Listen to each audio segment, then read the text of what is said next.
Misalnya Fir'aun itu orang pakai status yang diajarkan Allah ke kita. Fir'aun adalah wujida ba'da alam yakun.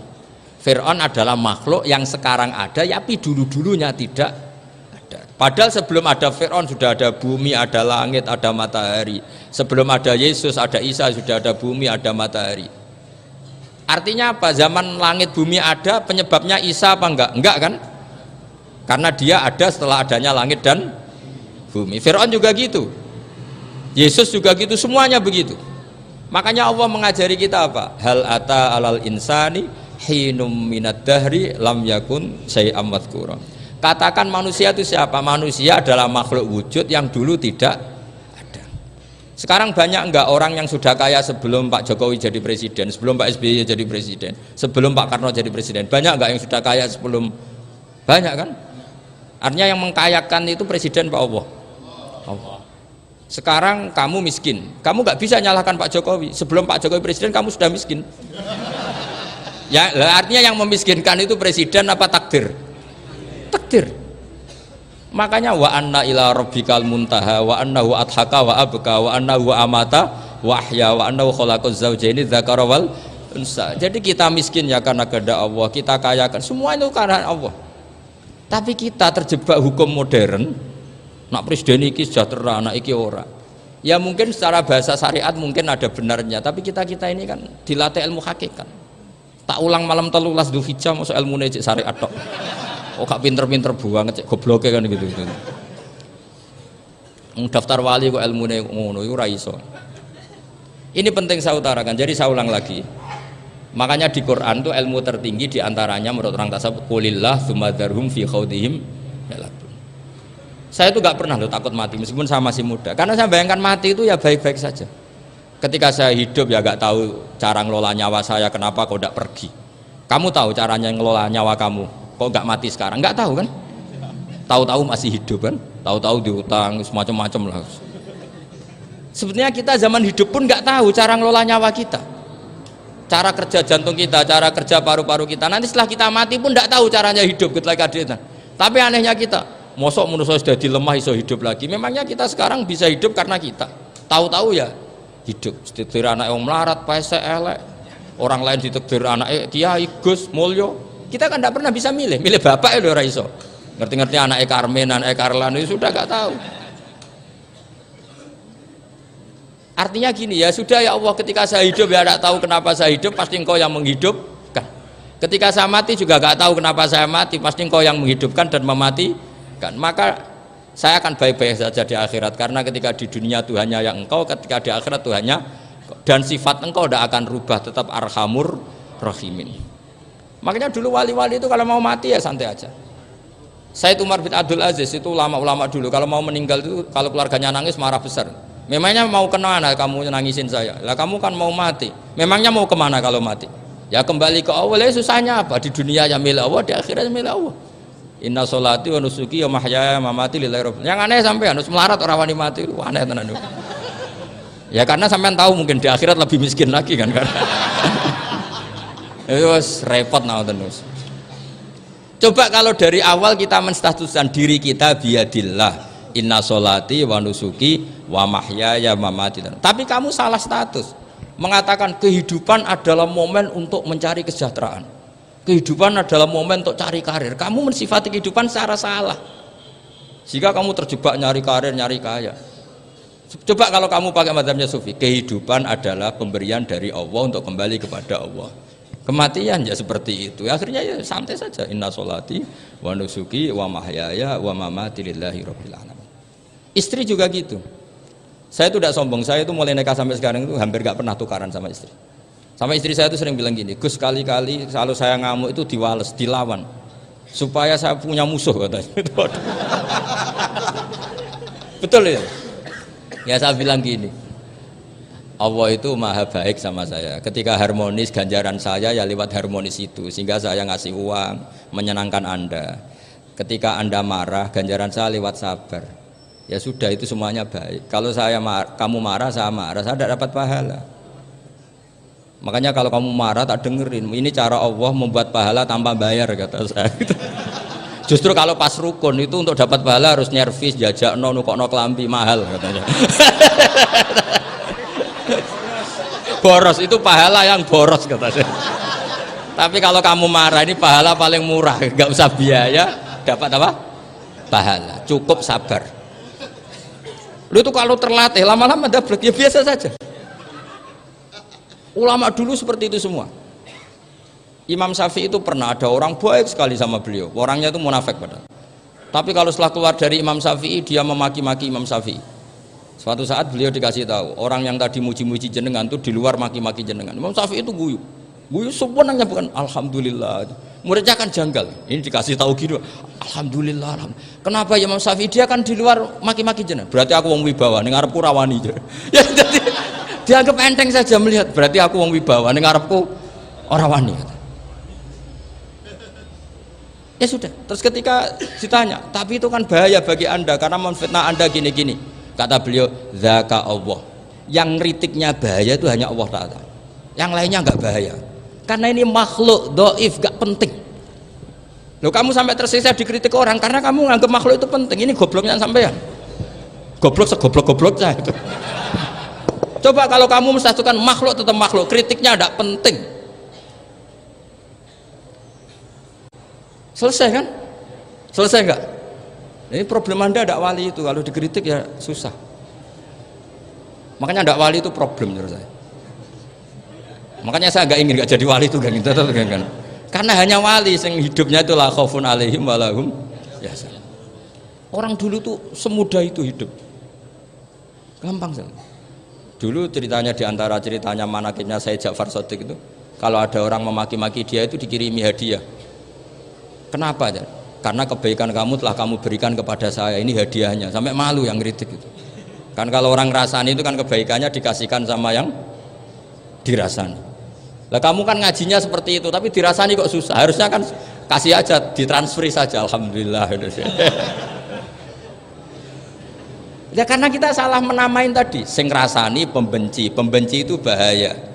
Sehingga kamu mereaksi secara serius. Coba kalau kamu pakai hukumnya Allah dan Rasul, pembenci itu pemberi kebaikan, istri marah adalah pemberi kebaikan. Ada yang berani mulai meraktekan? Latih begitu terus, insya Allah nanti hidup kamu barokah. Itu disebut wa'allama adamal asma. Dan itu yang diajarkan Rasulullah. Rasulullah itu kalau ngajarkan hidup itu gampang sekali. Allahumma ja'alil hayata ziyadatan li fi kulli khairin wal mauta rohatan li min kulli syarrin. Jadi kalau kita hidup anggap saja peluang untuk nambah kebaikan. Kalau kita mati anggap saja akhir dari semua potensi kejahatan kita. Anda sekarang mungkin tidak zina tapi potensi zina. Anda sekarang tidak korupsi, potensi korupsi. Anda sekarang tidak selingkuh, tetap potensi selingkuh. Lah anggap saja kalau mati berarti akhir dari segala potensi itu. Alhamdulillah. Makanya saya tuh nggak pernah takut mati. Karena saya misalnya setiap saat mati ya saya nanti akan bilang, ya Allah ini sudah mau mati berarti mau akhir dari segala potensi keburukan saya. Alhamdulillah. Makanya itu ulama-ulama dulu kalau ada preman mati, saya guys tonggone ra gelem muni saya. Wah preman kurang ajar. Saya guys tonggone tetap ra gelem muni saya. Padahal kiai ini muni, saya guys pun mati pun mboten sakit macam-macam niki pasti.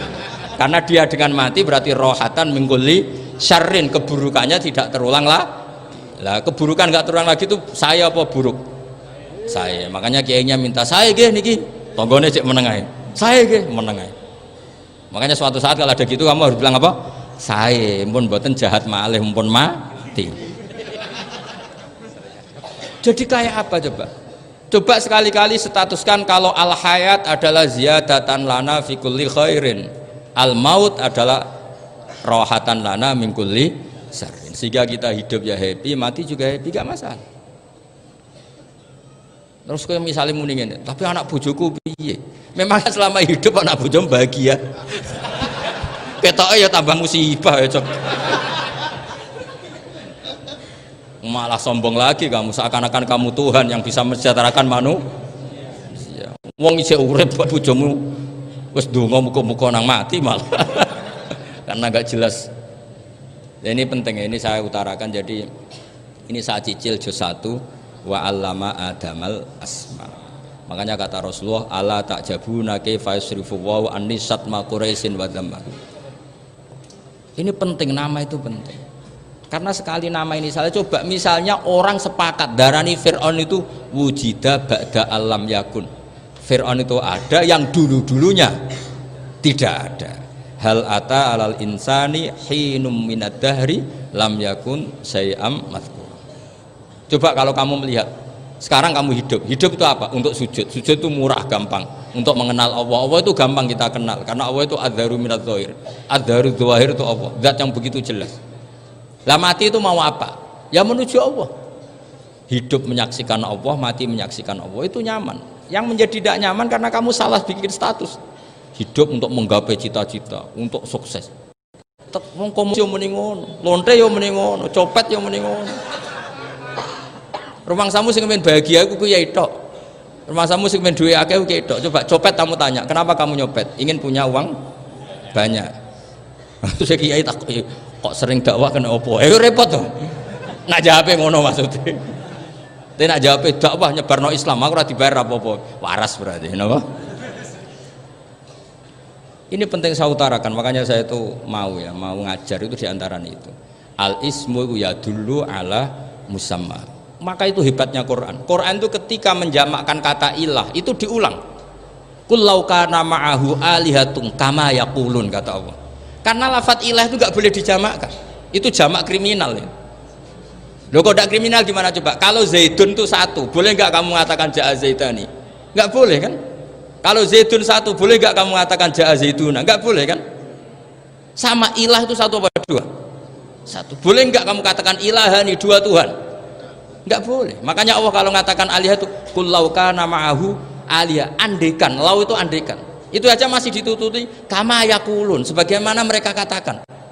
Karena lafadz ilah itu tidak pernah punya jamak alihah. Makanya Allah mengatakan qul law kana ma'ahu alihah, masih ditambahi kama yakulun, tapi itu kata mereka, kira-kira gitu. Maka kenangan saya sama Mbak Turehan, saya ini masih pernah cucu sama Mbak Turehan karena saya mbah saya kandung namanya Fatimah, itu abahnya itu orang sini, Fakhriyas itu. Ibunya itu orang Kudus, makanya saya ini ya turunan Kudus, turunan Tasem. Itu kalau Mbak Turehan, kalau hari kematian Yesus itu kan ditulis hari wafatnya Yesus. Mbak Turehan kan tentu meyakini Yesus itu Isa itu tidak mati tapi makanya di kalender Kudus sampai lihat itu kan matinya Sibah Isa, kan ada dalam kurung Sibah Isa, jadi yang mati itu Sibah Isa. Karena kalau yang mati Isa kan menyalahi Quran, wa ma qataluhu wa ma sholabuhu walakin subyalah, maka ditulis kematian Sibah Isa. Hanya Almanak Kudus, yang lainnya enggak karena sudah ikut bahasa nasional. Saya pernah agak bantah dulu, saya masih muda, ditulis gini saja, kematian Yesus dalam kurung katanya.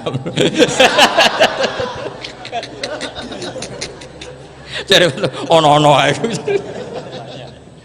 karena saya ini teori Quran itu kalau ada bahasa salah itu diulang. Qul law kana ma'ahu alihatun kama yaqul. Karena nggak benar, jamak alihah itu tidak benar. Bagaimana mungkin sesuatu yang satu dijamakkan? Coba kamu bisa mengatakan Zaiduna karena Zaidnya banyak. Kamu punya tamu rojulun, kalau orang banyak rijalun. Kamu melihat satu masjid, masjidun, kalau masjid banyak masjid. Masalahnya Tuhan itu tidak pernah banyak, mau satu. Makanya itu hebatnya kamus-kamus yang dikarang orang alim. Bahas tasniahnya ilahun itu lam yujad katanya. Tapi wajaduhu wasamauhu. Tasniah ini nggak ada secara hakikat, tapi mereka ada yang menjamakkan, yaitu mereka-mereka yang salah. Makanya tadi dalam ilmu mantek kesalahan itu tidak pernah ada, yang ada adalah orang yang salah. Jadi kesalahan itu tidak pernah ada, yang ada adalah orang yang satu tambah satu pasti dua, nggak mungkin empat nggak ada, lima nggak ada, tapi orang jawab salah banyak.